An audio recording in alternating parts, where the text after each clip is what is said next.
With Fox set to lose money on their WWE deal and more, this is Wrestling Up. My name is John and you're watching the Wrestling Report.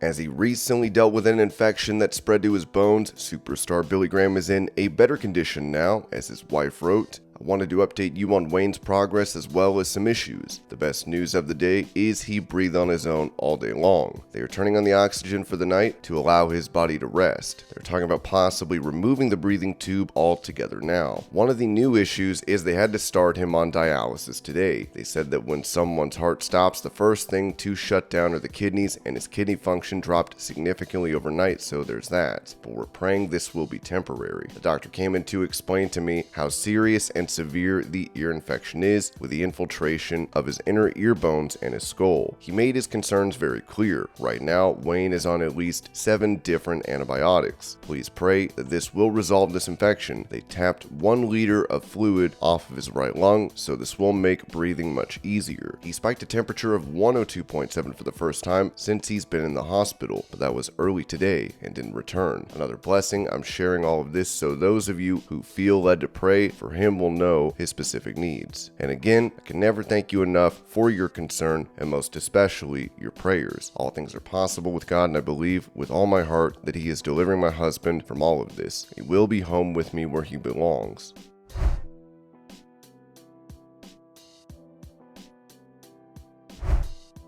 With Randy Orton last seen in WWE back in May, it seems his tag team with Matt Riddle has come to an end, as it was noted in the Wrestling Observer newsletter. McIntyre and Sheamus are now being called the Banger Bros. A key question from that regards both Orton and Riddle as RK Bro, which would seem to mean there are no imminent plans for them to return because WWE doesn't usually like to do names so similarly. There was a lot of concern regarding Orton's career due to his back issues.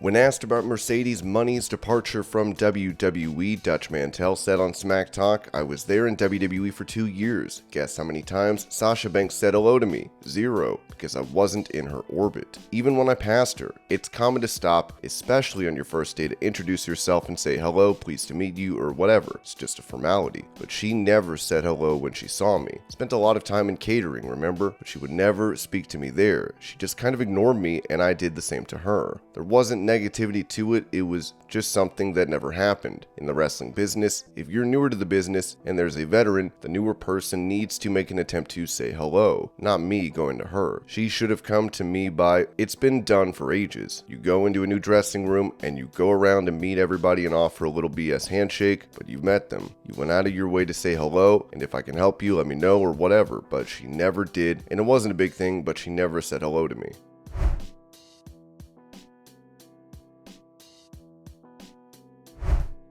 Speaking of Mercedes, she's apparently attracted heat from New Japan as she is set to challenge Kairi Sane for the IWGP Women's title. Dave Meltzer reported there were people talking because of the belief Money has been promoting Sendai Girls and Tokyo Joshi Pro more than Stardom and the IWG Women's title. She posted photos from the Sendai Girls dojo, saying she wanted to wrestle women that work for that promotion and Tokyo Joshi Pro. The feeling is that now that she's with Bushiroad, she should be only promoting Bushiroad companies in Japan. When she was in Japan, she didn't go to any Stardom events nor go to the dojo. I don't know that anyone expected her to. Talk about rival companies and going to the Sendai Girls dojo, it's the company owned by Satomura and it's just Japanese business, and it's very likely nobody has ever explained that mentality to her. In fact, I doubt they will, because the big numbers for the Tokyo Dome show, while largely attributed to Kenny Omega versus Will Ospreay, she likely helped as well, even though not advertised ahead of time as the word was out.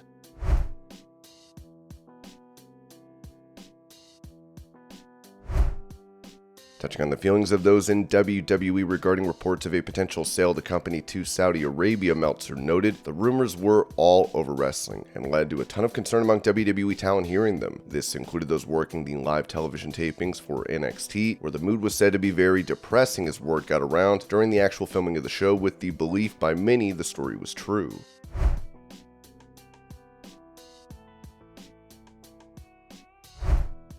Since making his return to WWE and becoming the chairman once again, it seems Vince McMahon is not back in full force, as the Wrestling Observer said. For now, McMahon has not been to the office nor at television. The fear in some places that McMahon will maneuver himself back to running the company or heading creative and be in charge of hiring and firing is not the case today. That doesn't mean things won't change.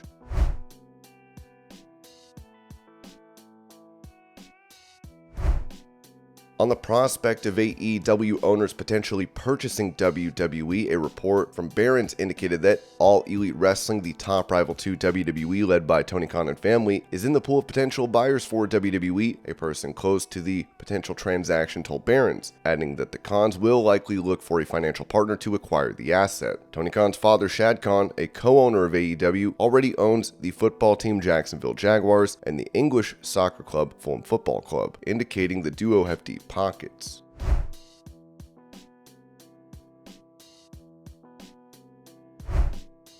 It appears that Vince McMahon is not the man running WWE, as Meltzer noted that Nick Khan is the one doing so. Based on those within WWE who have talked with us and other key reporters, Khan is the man running the company in his role as sole CEO. He is right now making all the financial decisions. Vince McMahon as chairman is in an official capacity, only working on selling the company, and they are targeting doing it by the summer, although there is no guarantee it will be sold. Vince McMahon's role will also include being a part of the negotiations and making the final decision on the next media rights deals, which would be up at the end of September of 2024.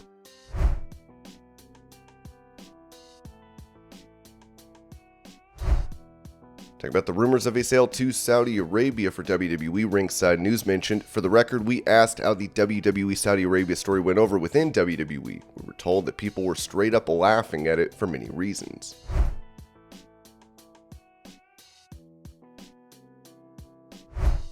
Staying on the topic of a sale for WWE, this was noted about a possible price. "We think market consideration related to the value of live content creates an optimal setting for an acquisition attempt," wrote Benchmark's Mike Hickey, who believes WWE could fetch more than $105 per share, which implies a 46% gain from the closing price on January 5th, before McMahon said he wanted to return. Guggenheim analyst Curry Baker also writes that WWE could command somewhere in the $100 to $110 per share range. After news of a potential sale emerged, Baker labeled WWE stock his best idea, rating it at buy with a target of $94 for the price. Barron's notes that this range makes sense, as a price of around $102 would value the company at 22 times the $410.4 million in earnings, which would be around $9 billion before interest, taxes, depreciation, and amortization WWE is expected to record in fiscal year 2023. In 2016, Endeavor paid $4 billion or 22 times adjusted for UFC. "We think that now is the time to buy WWE," Hickey previously wrote. "Business momentum is strong and future growth prospects appear promising."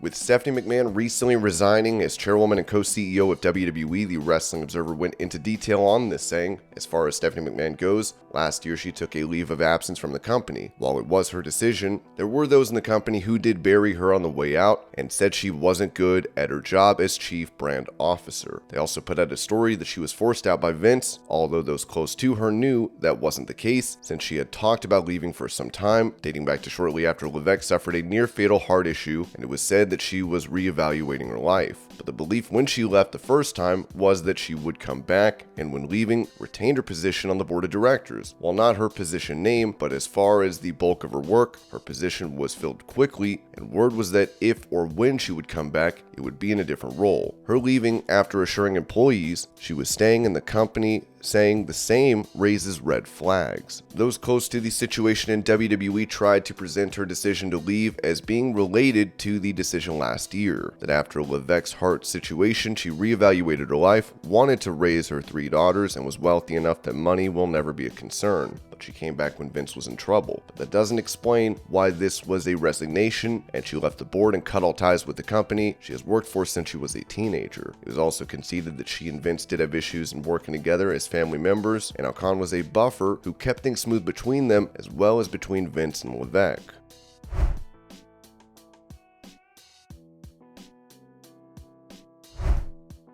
Taking to Twitter, Stephanie McMahon gave an update on her health as she wrote, "Busy week. Thank you Dr. Waldrop, Andrew Sportsmed, and the Orthopedic Center staff for fixing my ankle, and to Kevin Wilk for already getting me started at rehab, and of course, to my amazing caregiver Triple H, #Road to Recovery."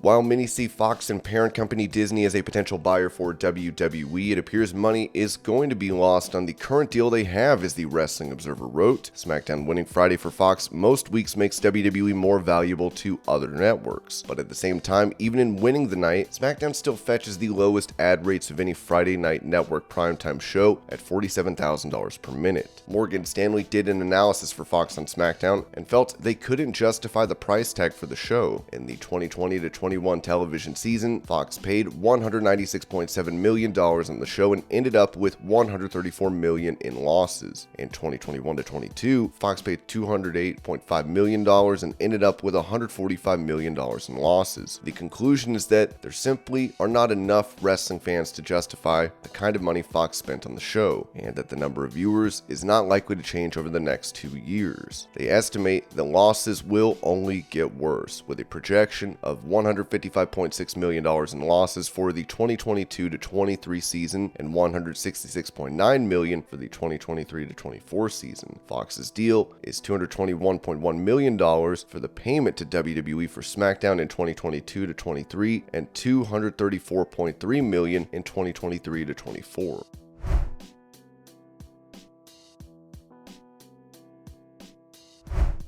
In some unfortunate news, the father of Veer Mahan has passed away, as the WWE star took to social media to write, "Dear father, my soul shook with great pain when I heard the news of your passing. Every moment with you filled me with happiness and attachment. No matter where I will find myself in the world, your presence gives me courage and enthusiasm. Cherished Babuji, whatever I am today, I am because of your and mother's teachings, along with watching you both overcome great adversity. If I can ask one thing, as I've always have, is your blessing and strength. With the memory of you and mother, I will try to follow your footsteps till the last breath. My respect and honor to you and mother. Lots of love." And this was your Pro Wrestling News Update. I hope you're all having a great day. Thank you so much for watching, and I'll see y'all later.